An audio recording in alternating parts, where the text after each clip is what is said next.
note. It was the wrist, right? And then and just the nature of the last season's record. It was kind of tough. What, I guess, memories do you have from those last, I don't know, maybe the last month of the season where you kind of had to watch and that?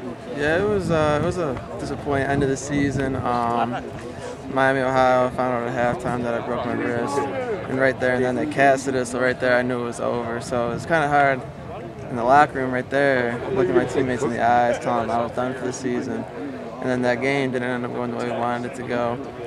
But, I mean, the season didn't end the way we wanted it, but there's a lot of positives we took towards the end of the season.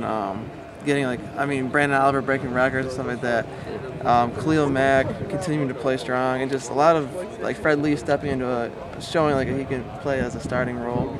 So there's a lot of positives that we knew we had a good team coming back the following season. So as much as disappointing as it was, there's also a lot of positives that came out of it. You're in an interesting position because the offense is very run first. Brandon's probably going to get 20, 30 carries a game. Is that difficult as a receiver, knowing that your chances may be limited? No, not at all. It's not difficult one bit because, Brandon Oliver's proven himself. Yeah. And we support that 100%. So our job as receivers, if we have to block 30 times a game, 60 times a game, and that's what we got to do to win. But when our time does come, we will be ready to make a play and catch the ball. So, not one bit is frustrating us. It's going to come in and probably ask you a question you just answered, but coming into this year, you're basically the guy, receiver. I guess just talk about the differences coming into this year versus years past. I don't see it too much different. People tell me I'm the guy, but I don't feel like I'm the guy because we got so many great receivers on this team. We got Fred Lee, Cordero Dixon, we got Devin Hughes. We got a lot of young guys who can come out and play. And I guess the biggest responsibility that I have is to lead by example, to give my all every day at practice. So where people might call me the guy, I don't feel like I'm the guy, but it means a lot to consider that. What do you think about the guy under center? I guess do you have a preference of who throws to you? No, I don't. We have three quarterbacks who can really play the starting position very well. Obviously, the main focus is Zordich and Licata at this point. Everyone wants to know who's it going to be. Honestly, though, we don't know yet because both of them are playing great. They both had a great spring ball. They both had a great summer camp. And it's really going to come down to the last week of practice, I'm sure, before they make a decision. But whoever does get selected will be ready and will be our guy. We'll support him. Coach Quinn mentioned your name and maybe returning kicks this year. I know filling the Terrell Jackson void. And is that something you've done in the past? What are your feelings about that? I'm not much of a punt returner.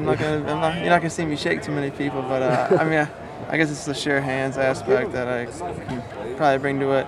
I catch him in practice. I caught one in the Miami Ohio game last year, and then that was my last one of the season because I was done. But, if that's what he needs me to do, anything he needs, I'm going to be there to step up for Coach Quinn. So if he needs me to return punts, I'll absolutely return punts. I guess just talk about the anticipation coming into this year. Obviously you missed a few games toward the end of last year. How excited are you? And tell me a little bit about your off-season training. Yeah, I'm really excited. It's hard when you. You're ready to move on.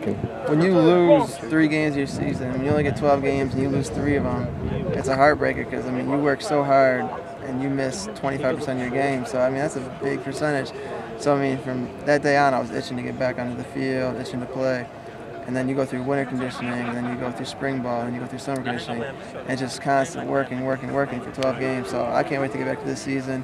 I've trimmed down the weight a little bit, getting better shape. I feel like I'm in better shape in my life right now. You're doing a lot of running? A lot of running, and our emphasis is finishing, because there's some games that we didn't finish last year. So this year we're focused on finishing every last sprint, every last play. I just can't wait to get back, stay healthy, and play a good season.